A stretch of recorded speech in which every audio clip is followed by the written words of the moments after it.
थोड़ा सा आप लोग देखिएगा कि सर यदि दिख रहे हैं वो जुड़ते हुए हैं। तो अभी 2 बज के अभी हालांकि 2 ही बजा है। अभी 3-4 मिनट है।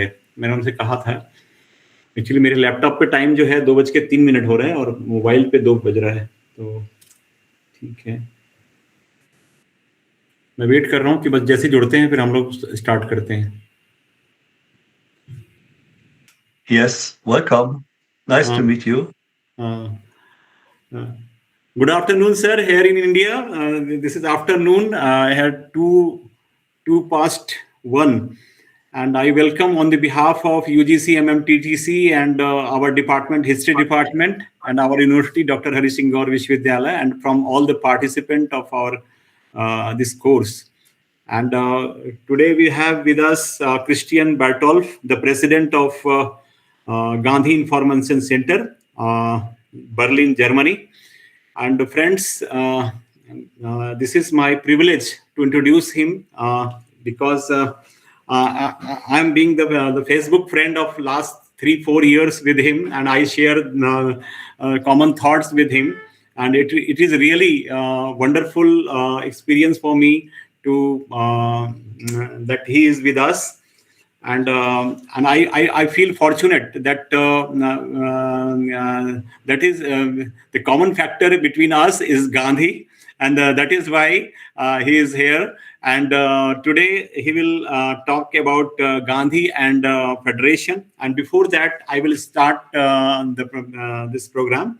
I just want to introduce Dr. Christian Bartolf. The Christian Bartolf is a German scholar, author, curator, and long-time advocate for non-violence and peace education. Dear friends, in his initial stage, at the age of 19, when he was young, he was he entered in college, and he go through the book of Martin Luther King Jr., and the whole life of Christian Bartolf is altogether changed, and his thought process and everything. And talking about him, he serves as the president of Gandhi Information Center. Gandhi Information Center in Zentrum in Berlin. Basically, the role of this information center is to promote the Gandhian values, the non-violence and peace, and through education, and the very pious role which is playing by this institute by this since 1993. And since 1993, Dr. Christian Bartolf is president of this reputed organization. The organization focuses on research, education, and promotion of non-violent principles inspired by Mahatma Gandhi, Leo Tolstoy, and related thinkers. And Dr. Christian Barthold holds a Doctor of Philosophy from the Free University of Berlin, awarded in 2021. He has 2 university diplomas in educational science and political science. His work centers on political philosophy, human rights, democracy, conflict resolution, philosophy of religion, and the history of nonviolent resolution. And the key contribution of Christian Barthold is a prolific author, editor, and curator of exhibition and publication on themes like Mahatma Gandhi's philosophy and correspondence, and Leo Tolstoy influence on nonviolence, connections between Gandhi, Tolstoy, and other pacifists. And he also worked on Gandhi and Rabindranath Tagore. And importantly, the connections between Herman Kallenbach and Gandhi, Gandhi's close friend in South Africa, and Doc Bors, and broader topics such as nonviolent resistance, peace education, and critics of war and fascism. And notable works of activities include the books like Letter to a Hindu, Tarak Nath Das, Leo Tolstoy, and Mahatma Gandhi. Edited volumes such as The Breath of Life, The Correspondence of Mahatma Gandhi, and Bard the Light of War and Peace, and co-authored biography on Herman Kallenbach, and several lectures he has delivered in webinars and seminars and conferences all over the world. And he has visited India many times. I think 5 to 7 times. First time he visited to India in 1998, then 2007, and after that, recently in 2023. Am I correct, sir? It's true, yes. Yeah. So, Dr.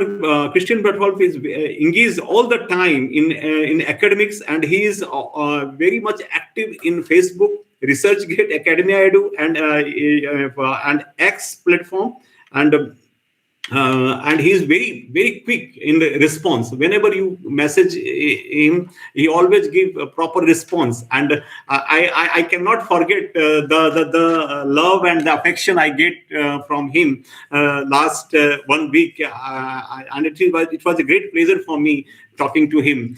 Not taking much time, sir, I just invite you for your prestigious lecture, Gandhi and World Federation. Sir, over to you, sir. And this is your platform. This is your stage for next 1 hour, and you have to give your you will share your thoughts with us, and it will be really, we feel proud that being a German citizen, you have a common thought sharing of Gandhi with us. Thank you, sir.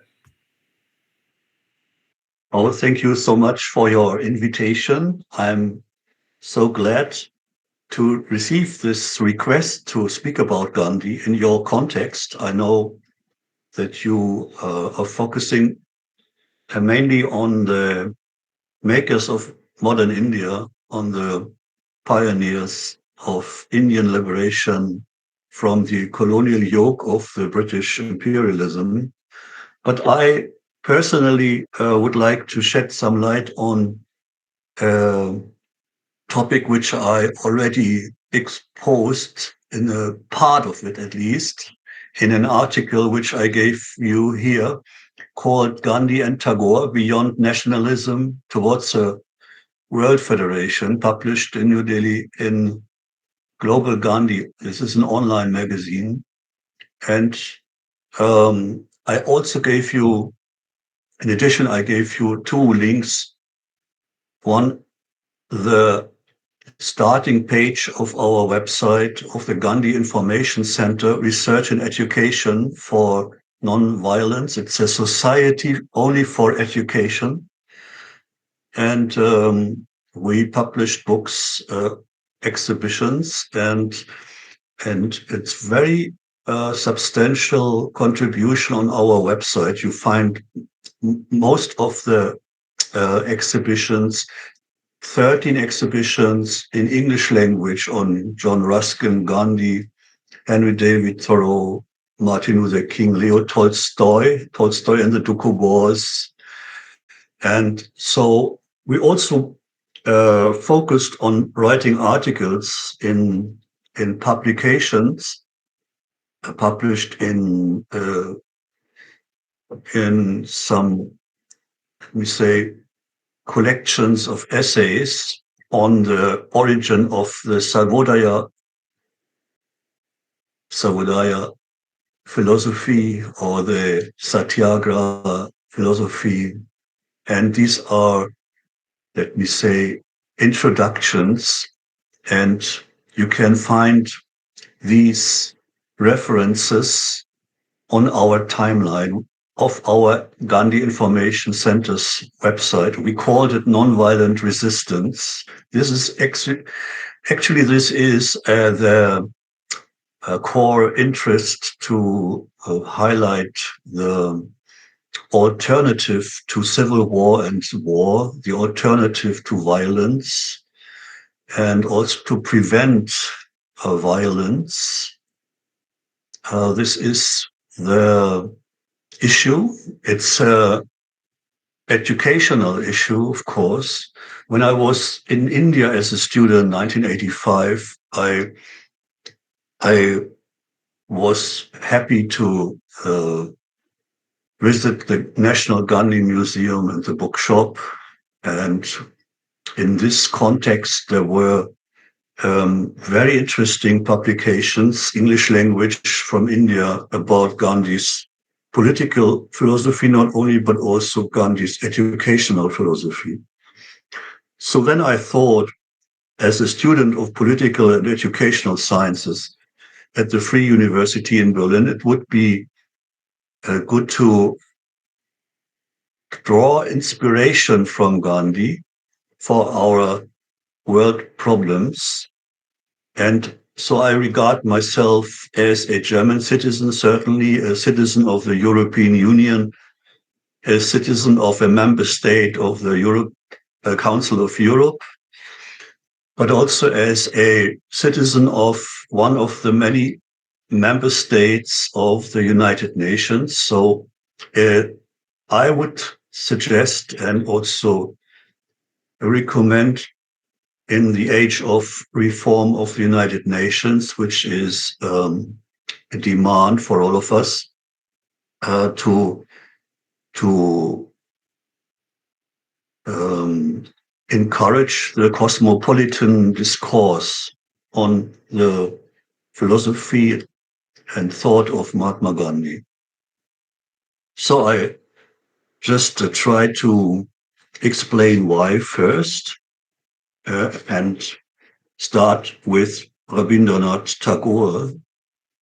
And Gandhi and Tagore contributed thoughtful reflections on the utopian concept of a world federation beyond nationalism. Gandhi derived his main inspiration for a cosmopolitan vista from Tagore. Let us recollect challenging messages that may guide us. Rabindranath Tagore was awarded the Nobel Prize in Literature in the year 1913, as we know. He was the messenger of India, by the way. In Europe and America, he was the representative of India together with Sarojini Naidu. And when he was 55 years old, Tagore, the poet, gave a series of lectures on the cult of nationalism during his tour of Japan from May to September 1916, and again while lecturing in the United States from September 1916 until January 1917. And this was during the First World War, which is erroneously called the Great War. And that was a catastrophe, not only, but mostly for Europe, and also a lesson in the toxic and evil effects of nationalist cults. So it was quite proper that Tagore called the series of lectures the cult of nationalism. And his views regarding nationalism in India were quite thought-provoking. India has never had a real sense of nationalism then, even though from childhood I had been taught that idolatry of the nation is almost better than reverence for God and humanity. I believe I have outgrown that teaching, and it is my conviction that my countrymen will truly gain their India by fighting against the education which teaches them that a country is greater than the ideals of humanity. And he made a point by writing, I am not against one nation in particular, but against the general idea of all nations. What is the nation? And then he explains at length why the mechanical organization of national power is, quote, supremely dangerous to humanity, unquote, compromises the complete moral personality and perpetuates slavery with these concluding remarks, quote, nationalism is a great menace. It is the particular thing which for years has been at the bottom of India's troubles. And inasmuch as we have been ruled and dominated by a nation that is strictly political in its attitude, we have tried to develop within ourselves, despite our inheritance from the past, a belief in our eventual political destiny.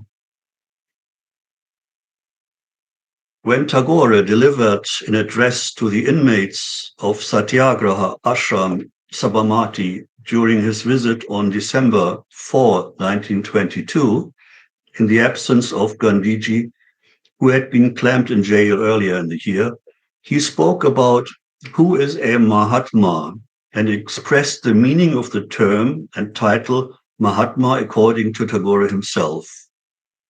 And I bring this at the beginning of my lecture because it is quite interesting that many people, researchers, think about who was the first to call Gandhi a Mahatma, and also how was this title understood before Gandhi received this title in the popular um, uh, view. And I must ask myself, why did Tagore call Gandhi a Mahatma? This was my question. And Tagore, this is an excerpt from his address in 1922, December 4. What then is the quote? What then is the true meaning of sacrifice? It means that for human beings, the life of the body is not the best life, but the life of the soul. The material world which we share with the animals is not the only world.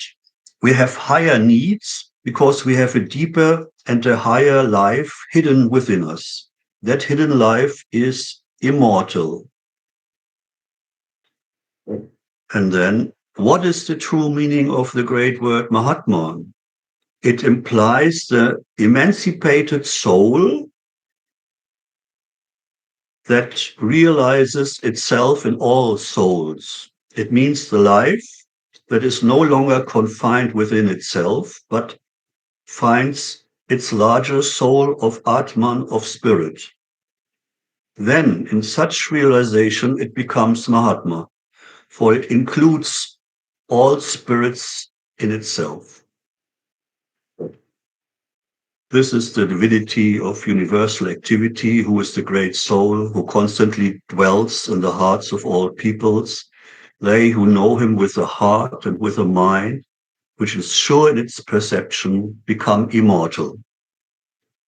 The meaning is this: the great universal spirit, the Mahatma, whose activities are for the whole world, is not for any confinement or limitation, but for the universe.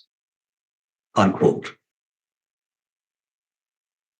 When Tagore was in Hamburg, Germany, 1 year before, he wrote in one of his letters on May 17, 1921, a summary, in essence, of his universal message of India, still cherishing, quote, in her heart, the immortal mantram of peace, of goodness, of unity, unquote, which resonated all over the world, from Japan to the United States, from Iran to Germany. Quote, the message of the one in the all, which had been proclaimed in the shade of India's forest solitude, is waiting to bring reconciliation to the men who are fighting in the dark, who have lost the recognition of their brotherhood.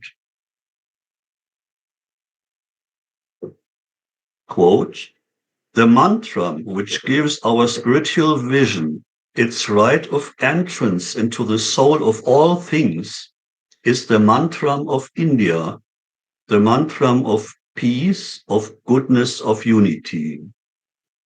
The distracted mind of the West is knocking at the gate of India for this.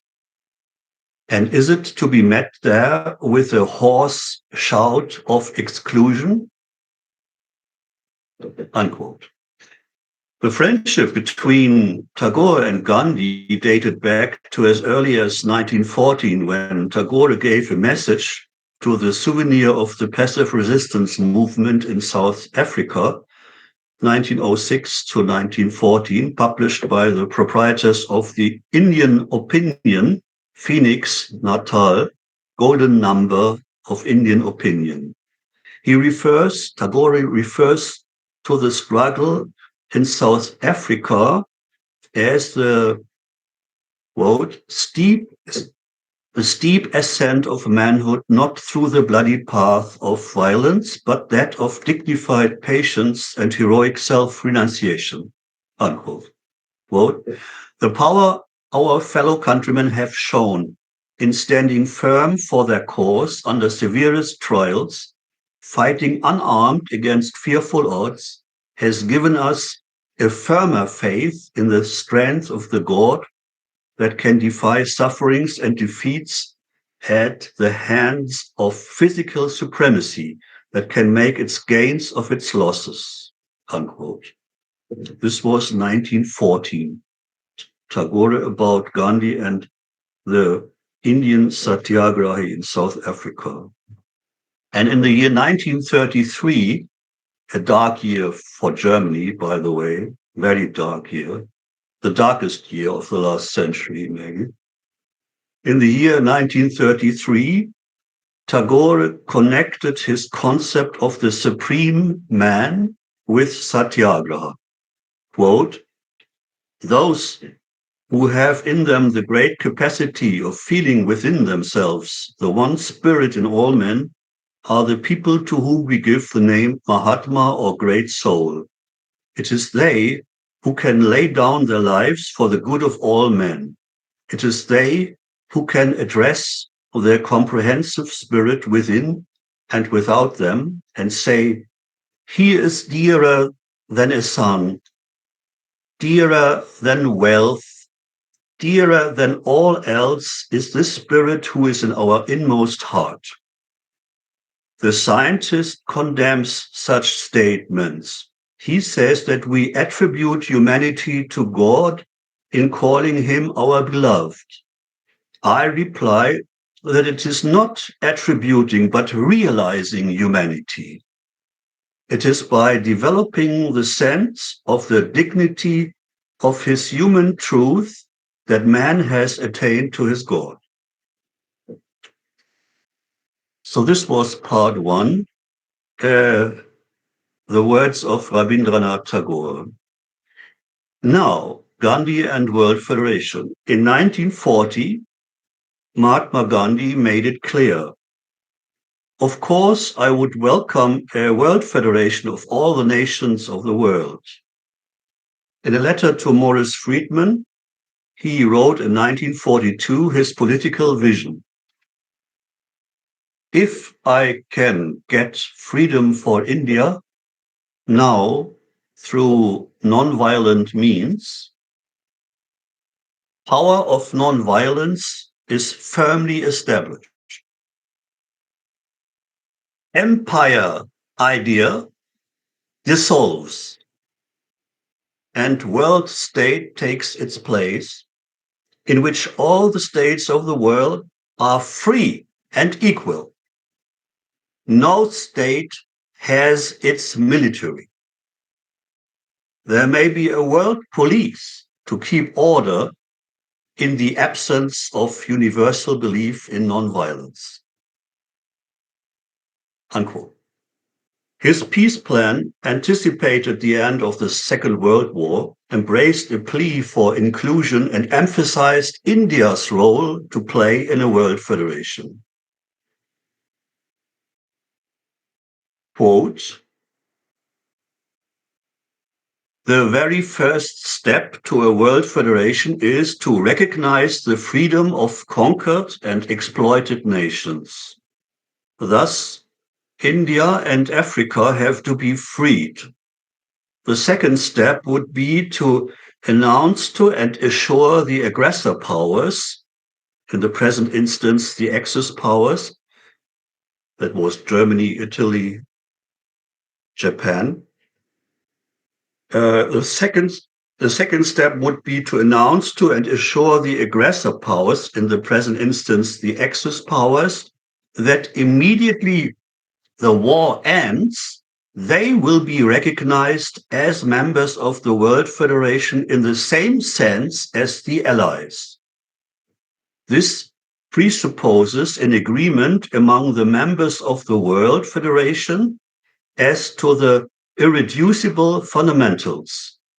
If this is not forthcoming, the federation will fall to pieces under the slightest strain. Therefore, it has to come about voluntarily.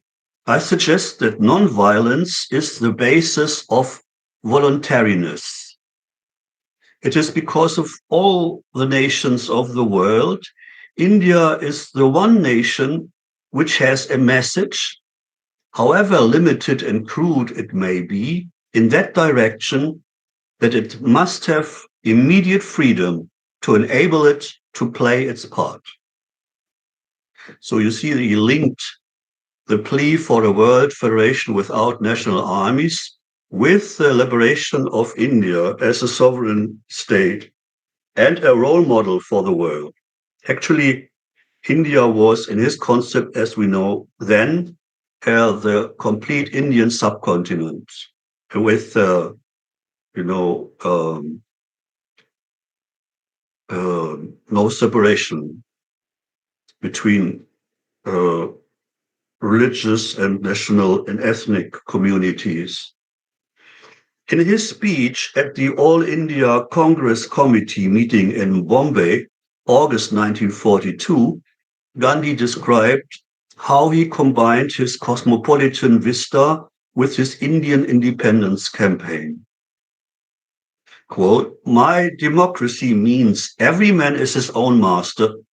I have read sufficient history, and I did not see such an experiment on so large a scale for the establishment of democracy by nonviolence. Once you understand these things, you will forget the differences between the Hindus and the Muslims. We are aiming at a world federation in which India would be a leading unit. It can come only through nonviolence. Disarmament is only possible if you use the matchless weapon of nonviolence. There are people who may call me a visionary, but I tell you, I am a real Banya, and my business is to obtain Swaraj." So you see this humor also, this irony or self-irony, whatever, all his mental capacities, all his, we say, the traits of his sweet soul, he used to plea for this perspective for mankind. And in his interview with the journalist Ralph Coniston of the Collier's Weekly, April 1945, Gandhi was asked what kind of world organization would promote an enduring peace or preserve it. And he responded, only an organization based predominantly on truth and nonviolence. As a practical idealist, he emphasized his perspective of a world federation, quote, if it is built on an essentially non-violent basis. And this link between truth and nonviolence was the reason why I got interested in Mahatma Gandhi, introduced to him by Dr. Martin Luther King's first autobiography, Stride Towards Freedom, in the chapter Pilgrimage to Nonviolence. And I think this is still a blueprint for starters of nonviolent philosophy. And as I appreciate Gandhi as a thinker, philosopher, um, I think it is quite clear that we shall be interested in his message he himself gave during the Asian Relations Conference in Delhi, April 1947, when Gandhi, elaborated his plea for a peaceful global democracy without the military system, without war. Gandhi spoke then A world federation is possible of realization, and in that case, it would not be necessary for countries to maintain armed forces. Some countries today describe themselves as democratic, but of course, one does not become a democrat by simply saying so. What is the need for an army where there is rule by the people? Where the army rules, the people cannot rule. There can be no world federation of countries ruled by armies. And now, I would like to add what I wrote in this essay. I gave you the link uh, in in the Gandhi Global Electronic Journal. It was just a small part of the very interesting search for references, these references of Gandhi referring to the World Federation, because I I am responsible to you to add two more remarks of Gandhi, which also highlight what um, which concepts of a world federation Gandhi did not approve to. Uh, so this is important for distinguishing the right and the false concepts and pathways towards a world federation. This is very important because, as you know, all the terms we use are on debate. They are all used and misused. They are all interpreted different ways.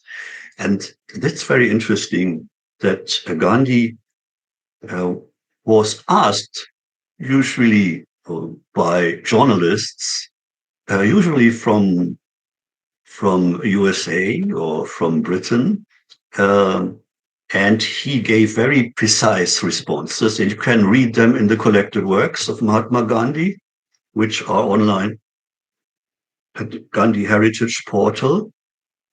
And 1940, he gave an interview to the New York Times, and there was a very popular scheme of a man called Stride of 15 white democracies. White means, not Asian um, or African democracies, with India excluded. And so Gandhi was asked about this plan, one of the first plan, and it was not the first, as we now know. The first was from a different side. I will add this. But he was asked about this scheme of Sprite, that was the name of the man, and he had propounded this scheme in Union Now. C.K. Stride, an American journalist. Have you any views about World Federation or about the Federation of Europe with the British Commonwealth and again excluding India? Would you advise India to enter such a large federation so as to prevent a domination of the colored races by the white? That was their question. And Gandhi's response is, of course, interesting. Of course, I would welcome a world federation of all the nations of the world. A federation of the Western nations only will be an unholy combination and a menace to humanity. In my opinion, a federation excluding India is now an impossibility. India has already passed the stage when she could be safely neglected. So he was self-confident enough in 1940 that India cannot be neglected. And this is this was true then, and it certainly is true now. So this is my personal remark. But there's another 1941 question, an interview to H.V. Kamat at Sevagram, September 5, 1941. And, um, and this is very significant because it gives us a task. It challenges us. Can you, Mahatma Ji, envisage the emergence of a nonviolent new world order in the Atlantic Charter? That was the question. Atlantic Charter, you know, the precursor of the United Nations Charter, actually. And Gandhi had a very clear response to this. So the question again was, can you, Mahatma Ji, envisage the emergence of a nonviolent new world order in the Atlantic Charter? And as we know, the nonviolent new world order was the concept of Gandhi himself in, as a world federation. Yeah. So, uh, and Gandhi responded, no, I am not able to envisage in the Atlantic Charter the emergence of a non-violent new world order of my conception.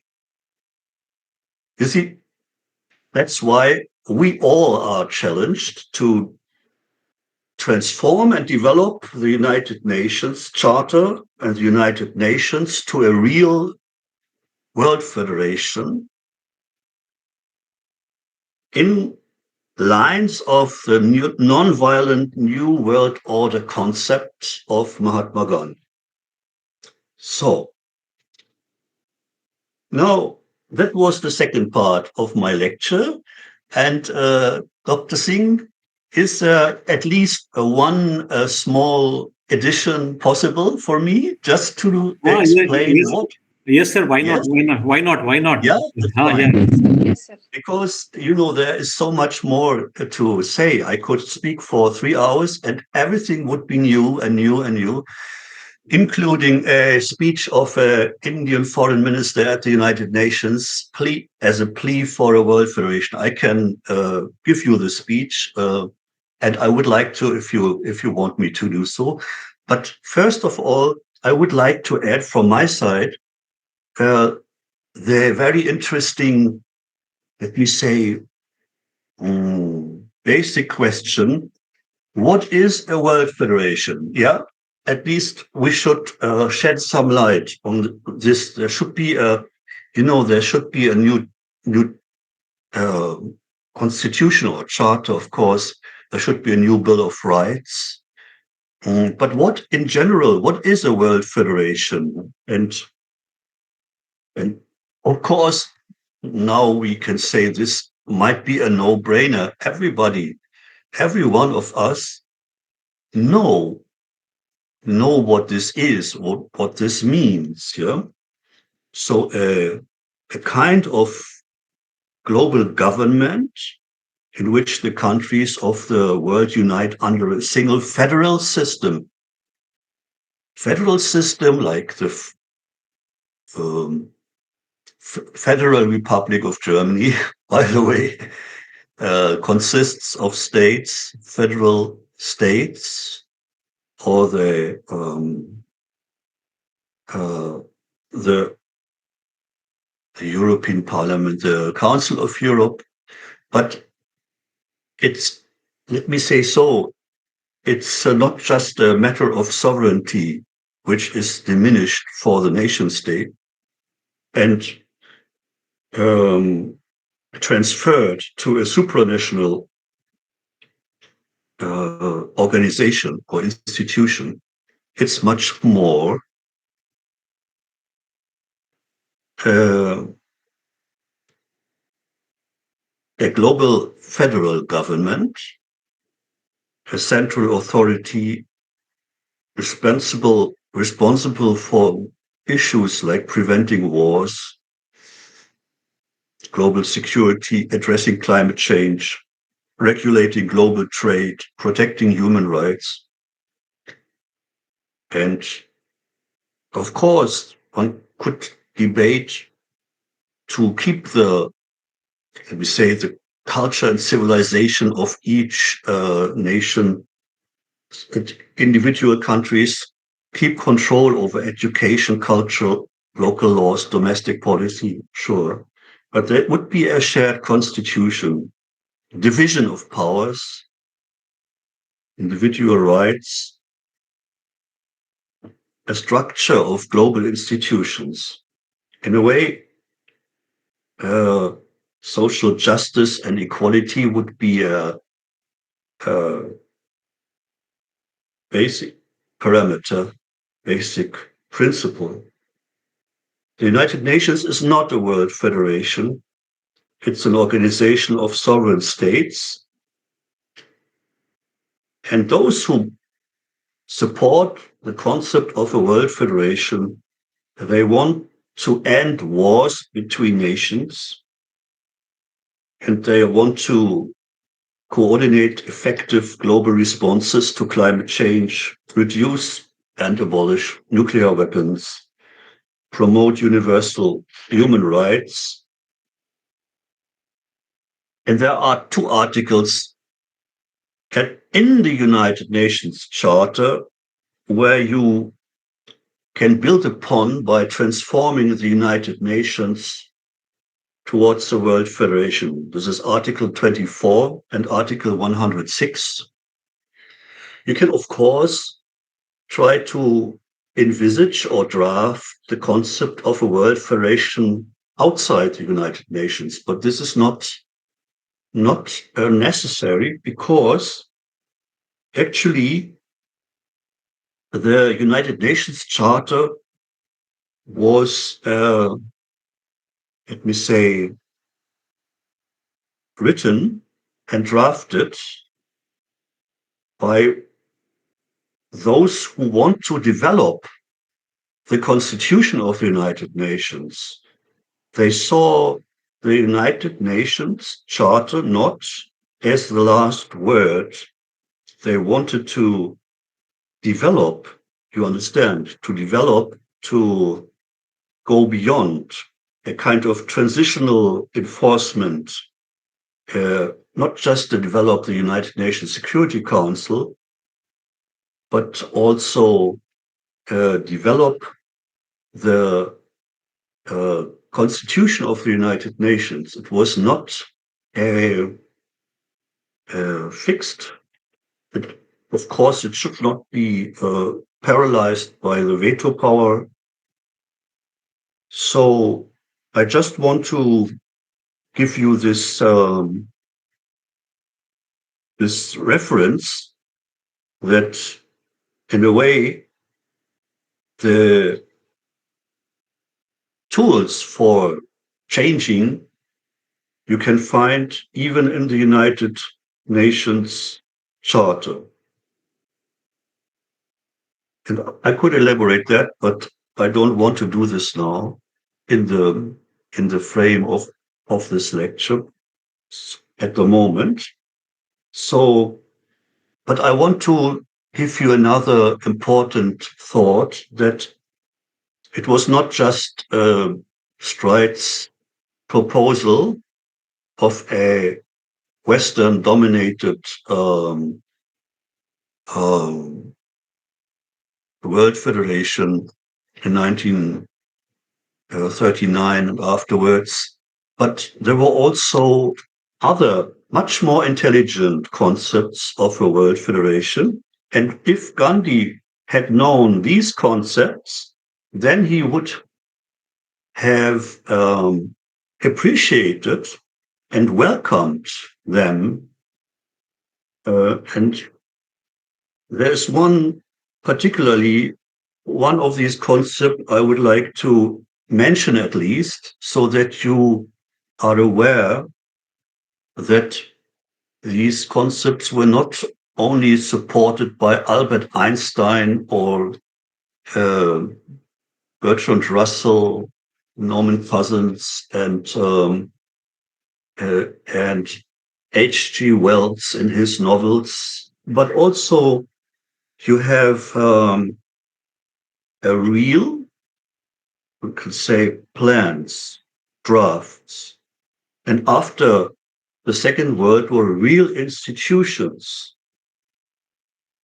which were influencing the United Nations and activities for 5 years between 1945 and 1948, mostly, 1949.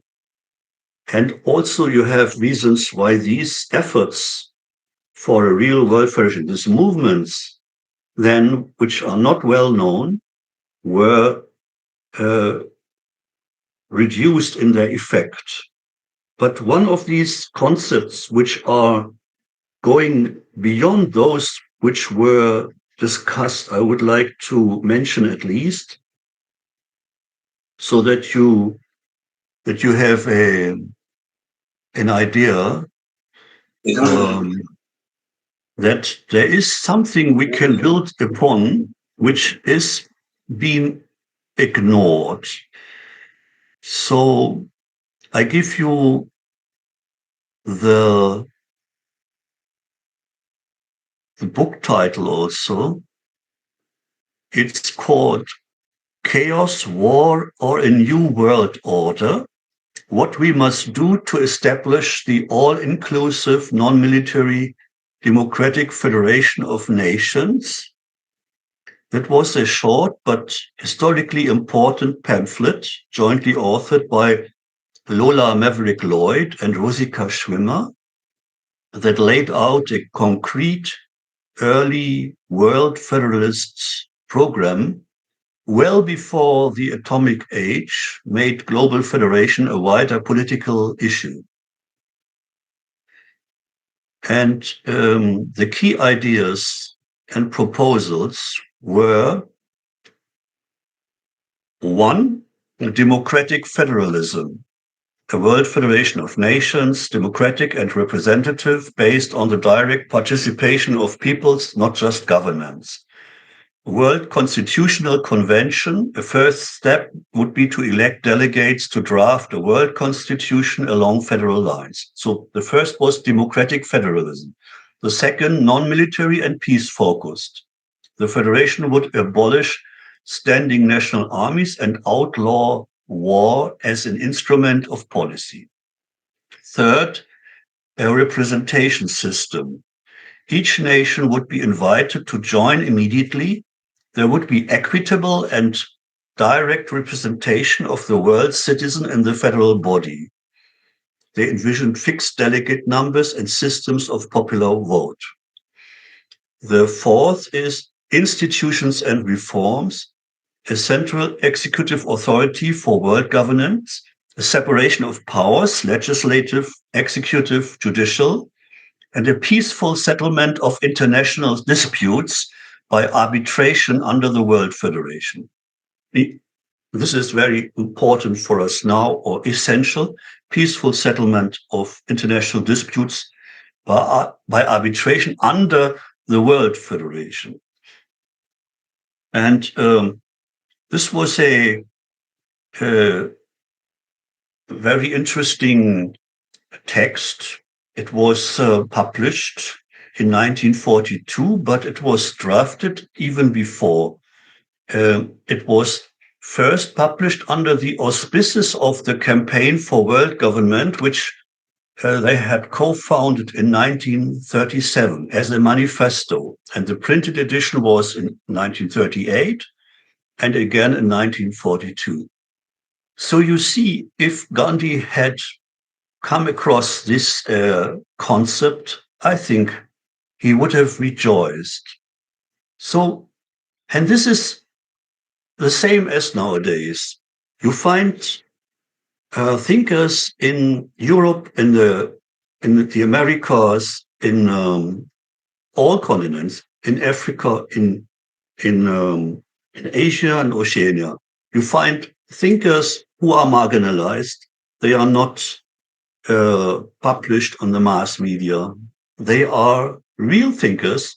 They give perspectives, visions, but they are more or less dangerous for those who want to keep the established system or their old concept of an order based on nationalism, militarism, and who define security uh, with, strongly in a military way, and they do not uh, think about the alternative because they are afraid there could be some risk. But this is important for us to go deeper into these concepts, um, update them, and I just show you. I show you now. I just show you at the end of my lecture. I just show you what I did, and that's why I'm grateful to you that you asked me. Um,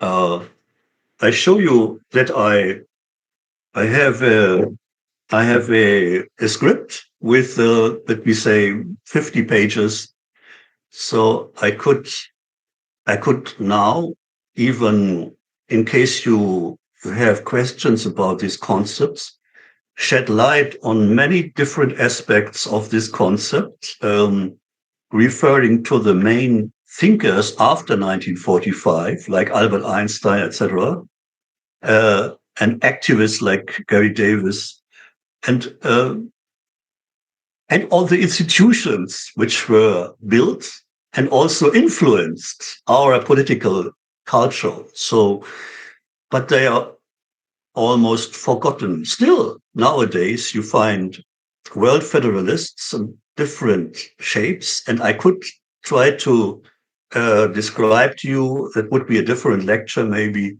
how this developed after 1945. But as I promised you to give some thoughts on Gandhi and World Federation, I I keep it like this, just reminding all of us that in the year 1948, when Gandhi was assassinated, the Nobel Peace Prize was not awarded. You understand? So this was a very, very indirect reference to the missing laureate, uh, how he's called now by the Nobel Committee, the missing laureate, and a great regret that he never received. Although after 1936, Gandhi was nominated several times by many people, and why? There was a kind of shock when the Nobel Peace Prize was awarded to a prisoner of Hitler in a German concentration camp, to the journalist Karl von Ossietzky, who received the Nobel Peace Prize in 1936 for the year 1935. He died from the effects of his internment in enforced labor in a concentration camp. And he was actually killed by the Nazis, but in a slow way. And I met his daughter, and I know in this family they spoke about Mahatma Gandhi all the time, because the wife of Karl von Ossietzky was from Hyderabad, actually from an Anglo-Indian family, and she wanted. She was a nurse in Manchester, and then a suffragette, and she was moored uh, Litchfield Woods, and now then Maud von Ossietzky. And the daughter always wanted to become an Indian dancer and to study Indian dance. So that was her dream. And I just want to remind all of us that Karl von Ossietzky is not so well known. He is the German Gandhi. He was the German Gandhi. He was a prisoner because he resisted to leave the country during fascism, and he and his family suffered. And Gandhi highlighted Martin Niemöller and Karl von Ossietzky explicitly. So just to give you some reference to those great Germans who applied the nonviolent resistance principle because they did not want to be prevented from searching truth. And this is what an individual or a family or a community can do. There is no guarantee in the outcome, as we know, but that's I think a common challenge for all of us to go deeper into these cosmopolitan world federation concepts, just to renew our international system so that many lives are, are rescued, many and the dignity and well-being of all the fragile and vulnerable human beings are guaranteed in future. And this is that's why, by the way, I just want to inform you that my focus in the moment is in my monthly work. I publish a newsletter on fraternity or brotherhood and sisterhood, brothers and sisters of the world. So I would like to send to you. It's quite interesting what you can find. The last one was about Indian concepts of fraternity and Indian philosophy and Indian mythology. So in case you would like to stay in touch or uh, start a dialogue or keep on the dialogue, please write us. I gave you the links, so you're so welcome. It is a volunteer work from my side, and there's a lot of let me say joy combined with studying and researching. It's a it's a great joy to follow the traces of our great ancestors. And also, the ancestors are linked to the religious traditions, of course. Uh, my name is Christian, my first name, but you know, the great Jewish prophets, and here I have small figures here of Lao Tzu, for example. You see, Lao Tzu, the Tao Te Ching, and the Wu Wei principle, non-doing. Gandhi represented this too, and Buddha, of course, and Thiruvalluvar, the Kural author of the Kural, and you find this great prophetic tradition uh, and in the Jewish religion, which is so significant, the Decalogue and the Golden Rule. And all this brings us to implement these principles into a political world order which is not immoral, but which respects the dignity of all human beings, the life and physical psychological inviolability of each and every one.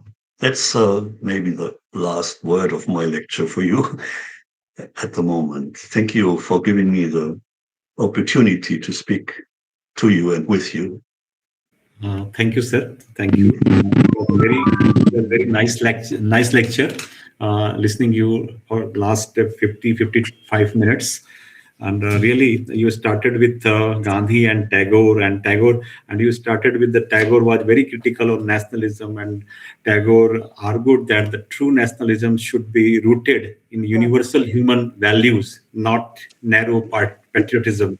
And Tagore advocated for a more inclusive and spiritual approach to national identity, emphasizing humanity and universal values over narrow national interest.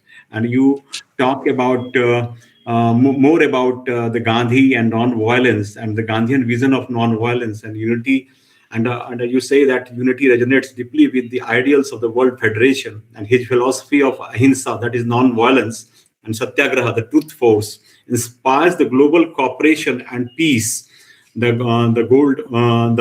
World Federation, with its global governance and cooperation, along with Gandhi's dream of a harmonious world. Yes, sir. And I agree that Gandhi was nominated several times after 1931, 30, when the Time magazine declared the Man of the Year. And then that the year, the whole world feels that Gandhi will get the Nobel Prize of Peace. And but it was not given to him. And after between 30 to 48, maybe around 6 to 7 times. Uh, he was nominated, but he was not given because the pressure of the Britishers, the colonial government, was that if Gandhi will get the Nobel Peace Prize, then there will be a difficult situation for them. And you talk about so many things, sir, and it was really interacting with you. It was whenever you deliver your lecture, and in last night when I was talking to you around 40 minutes, it was really it's I cannot have the proper words that you are delivering your words, and I just want to listen more and more. And we have with us Sanjay Kumar sir, Dr. Professor Sanjay Kumar sir from Uttarakhand, India, and he is also associated with us, sir. And sir, if you have any question or remark, Yes, yes, yes, yes, uh, yes. Good evening, sir. And let me congratulate first Mr. Speaker, whose learned deliberations with fruitful discussions and rich insights elevated our understanding of Gandhi. But there are some queries or there are some curiosities for me. We are the layman readers of Gandhi and Gandhihood. Sir, I think that Tagore was not the first one who addressed Gandhi as a Mahatma. And much before Tagore, it was Pranjivan Mehta, Swami Sardhanand, and many some and further occasions he was all conferred on the epithet of the Mahatma. Second That's right. query is regarding, sir, is that uh, Gandhi has conversation with Mussolini, the father of the proponent of the fascism. Has he any relation either at the theoretical level or at the correspondence level with Hitler? Because Gandhi was living in the world which encountered two great world wars, completely replete with the hues of violence and ethnic clinching. So, sir, I think that you must throw some light to enlighten the layman like me or like us that Gandhi's idea of the confederation of the world or the world confederation, was it simply the superimposition of the Ram Rajya at the global level? Sir, please, sir. Referring the ref- the interaction with Mussolini, I I want to give you the link here. I hope that you can use it. And you find on YouTube a lecture of mine describing Gandhi, its relation to the Italian fascism. It's called Gandhi and Fascism. I give you the link. And this was a request by friends that I shed the light, and I exposed the fact that Gandhi was fully aware of the crisis of the League of Nations and that he tried to find out the reasons for the fascination, the literally fascination of fascism uh, under Mussolini. And that's why he did not follow the advice of his friend Romain Rolland, but he accepted the invitation to visit Italy after attending the second roundtable conference in London. So, and it is quite remarkable that I think there's not much light, there has not much light been shed on the crisis and the problems of the League of Nations. And one reason why Gandhi was fully aware of this and made his first international political statements, referring not only to the Spanish Civil War, but also to the Italian Abyssinian War, in Africa, the very cruel war, which is not uh, so so interesting for too many scholars, but very important. And he gave very interesting remarks on this, and I tried to summarize this in my lecture, which I gave you. The second is that the League of Nations concept, which was one first experiment uh, to form a supranational body, uh, was actually suffering from a problem during the birth in 1919 because it was linked with the Versailles Treaty, which was not fair, but also not following the the second the second draft of a League of Nations,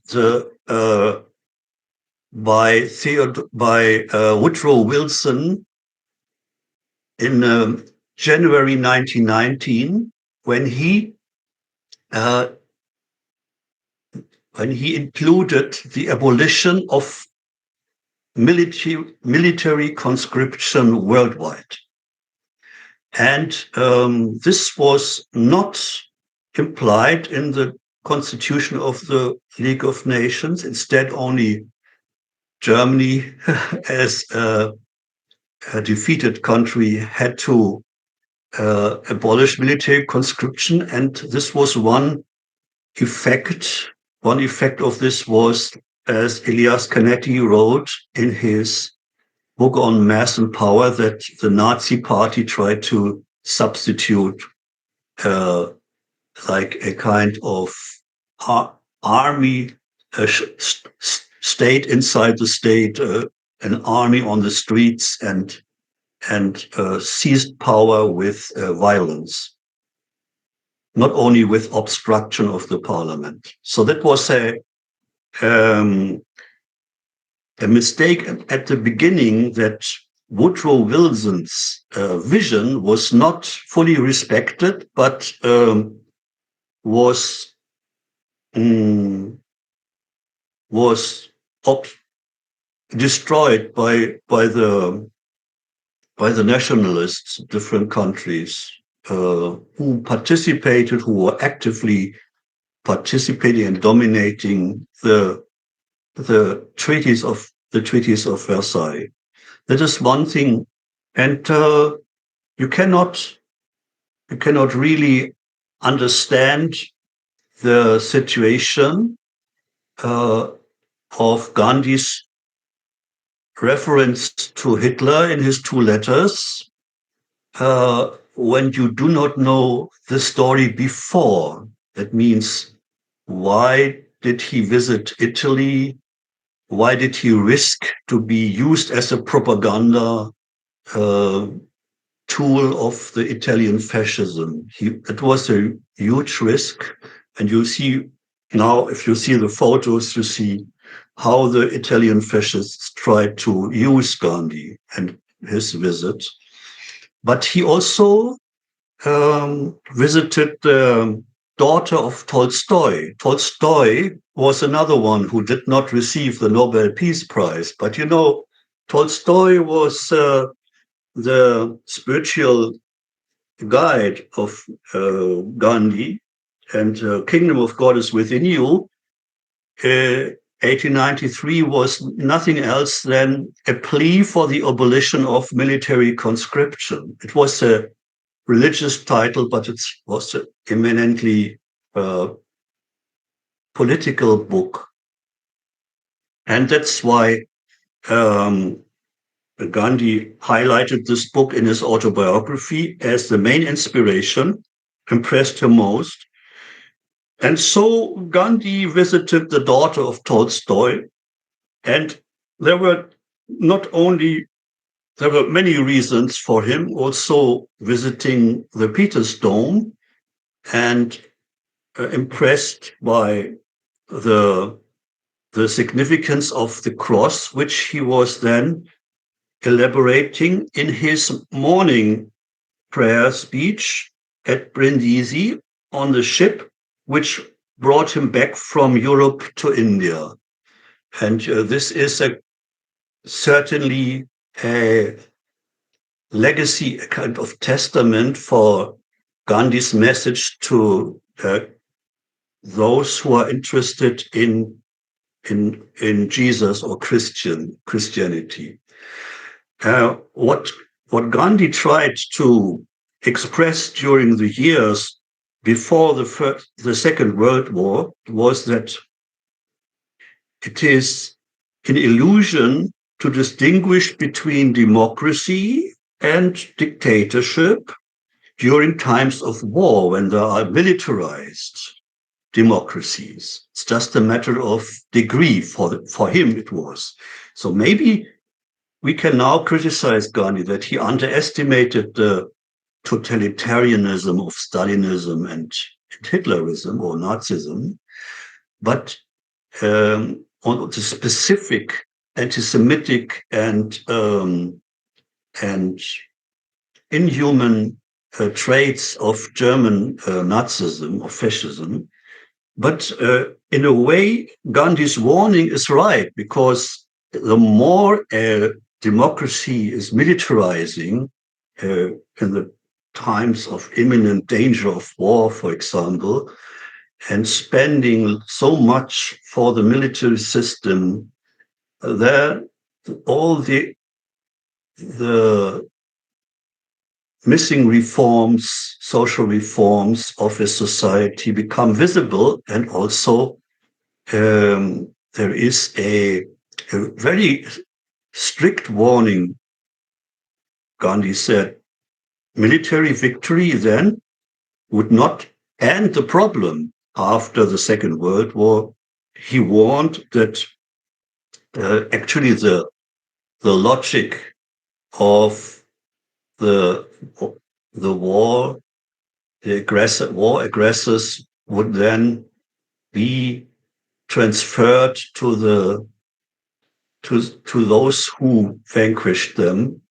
And this is exactly why we are now shedding light on the deficiencies and weaknesses of the United Nations Charter, because it was actually derived from a World War Atlantic Charter process of a kind of united international campaign against fascism.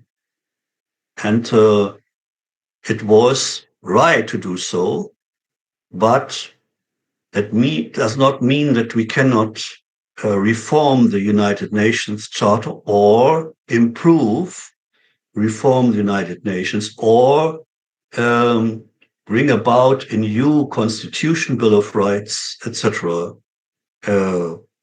for a world federation, because Gandhi was uh, aware of the illusions which are connected with the concept of sovereignty as the right to warfare or the defense policy uh, by means of military armament.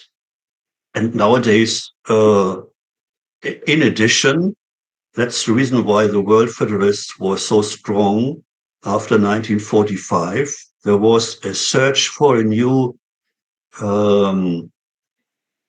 guarantee uh, for preventing a nuclear war. In addition, and this is, as we know, our task today, that we find a way. What does all the prosperity mean? Uh, what does all the, we say, knowledge mean when there is no freedom or peace, equality, or social justice? Right? That's why we are all challenged as world citizens. By the way,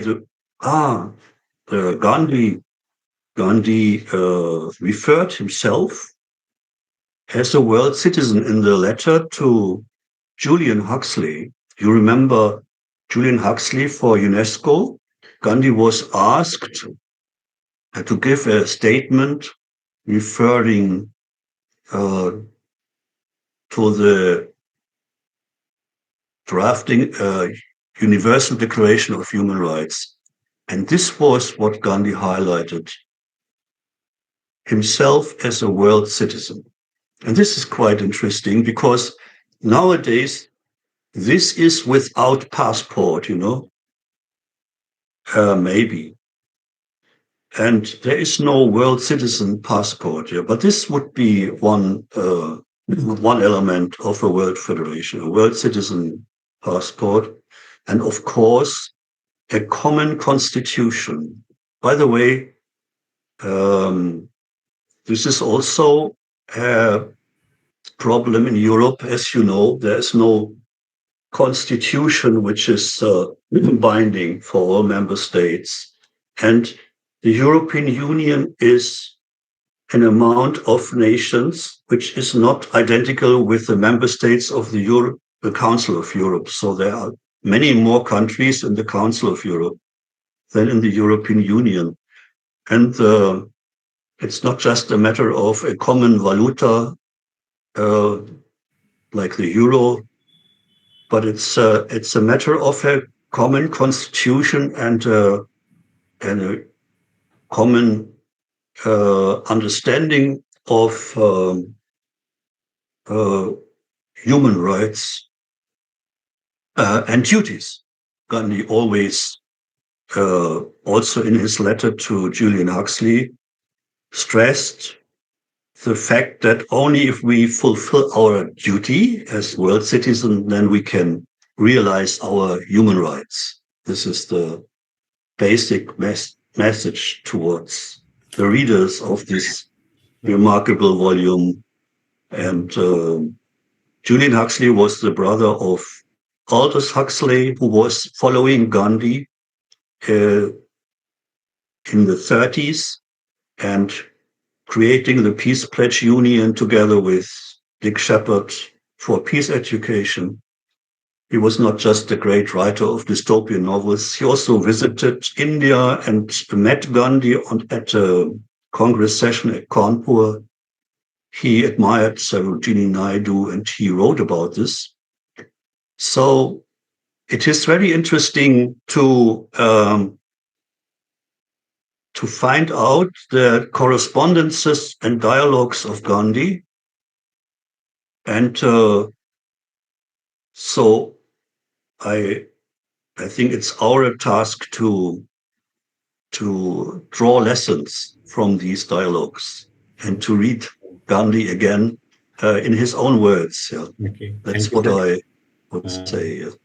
Thank you, sir. Thank you so By the much. way, the letters to Hitler were censored by the British authorities, so they did not arrive at Hitler's place then.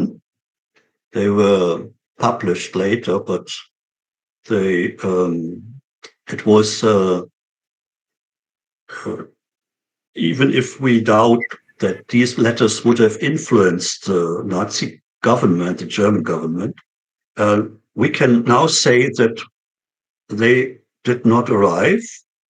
The same as other letters written to Gandhi, for example, by Martin Buber and Judah Magnus.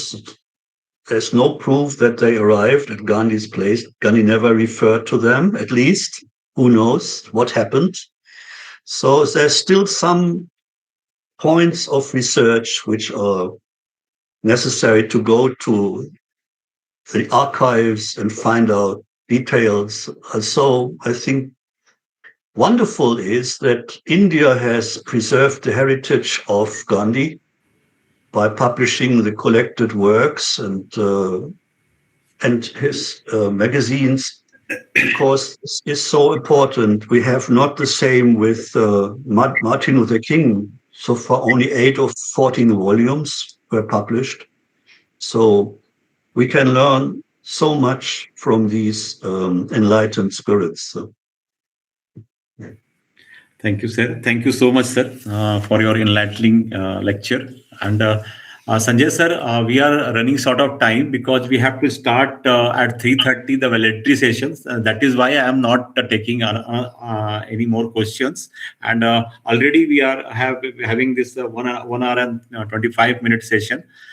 Sir, I know it's a long discussion with you, and so many questions are there. But I will try to organize some another lecture where we will discuss in a descriptive manner. Because, sir, we after this, after 5-10 minutes, we will start have a next session, the military session of this short-term course. And on behalf of UGC MMTTC.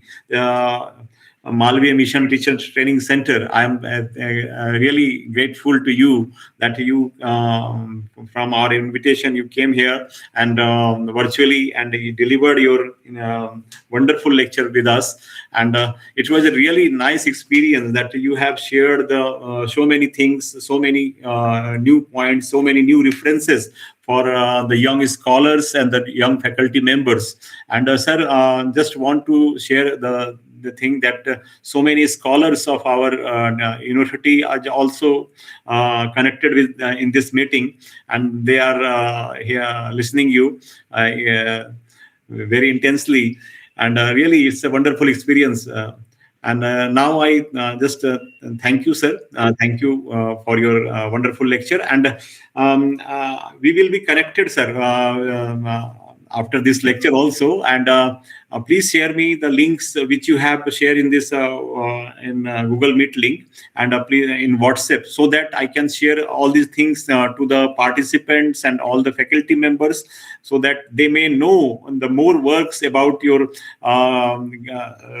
center, Gandhi Information Center, and about your work.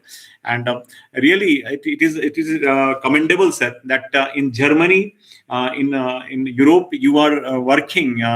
Globally, you are working for non-violence, peace, and World Federation. After in this situation where the whole world is now facing the conflict of west and east, and so many things are there, sir. And and I think it is the high time when we are talking about Gandhi and Gandhian relevance. And I have firm belief that one day Gandhi's dream will be fulfilled. Uh, in Hitler's country, there is Christian Bartolf who is talking about non-violence. This is wonderful, sir, and I salute you. that you have raised your voice in that country where the one dictator who ruled the times. Yeah. And Good luck. There were great spirits like Fichte, who was in the line of Gandhi, philosopher of Germany, or Goethe, or others. Of course, the shadow of fascism is still present in Germany, and the danger of a new, right-wing extremism or populism is very clear to all the people living in this country. So that's why I'm happy that you mention this Nazi dictator who was one of the great, the one of the criminals, and why the Nuremberg Principles were also formulated against crimes against humanity and war of aggression, crimes against peace, and war crimes, and of course genocide, according to Raphael Lemkin.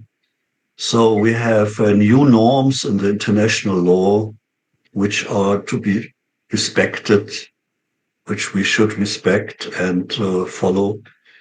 And all those who do not are criminals, as we know. They are not judged or sentenced, but they are criminals, and we should be aware of this. It's not necessary to name one or the other now. It's quite clear. And that's why it's also a matter of justice, but justice without capital punishment, justice without violence. Mhm. So, and that's why I'm very happy. So goodbye to you. See you next time.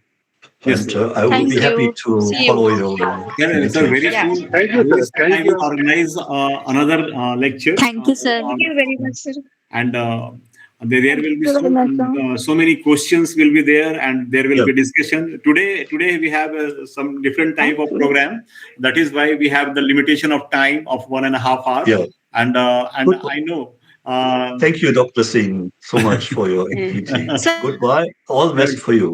Yes, Bye sir. bye. बात की जा Yeah. सकती थी because I'm Yes, sir. Thank you, sir. लेकिन हमारी समय की कमी हाँ जी जी मुंह को टाल दिया सर वन फैकल्टी मेंबर हाँ या ठीक सर चलिए या ही लेफ्ट ना हाँ मैं आई एम लर्निंग सर हाँ मैं जर्मन भाषा सीख रही हूँ ना हाँ तो लेकिन आपने समय की पाबंदी से जी मैंने सोचा कि आशु समटाइम्स रिकॉर्डिंग को क्लोज कर देना हो गया होगा तो है ना थैंक यू बेटा thank you so much Pallavi thank you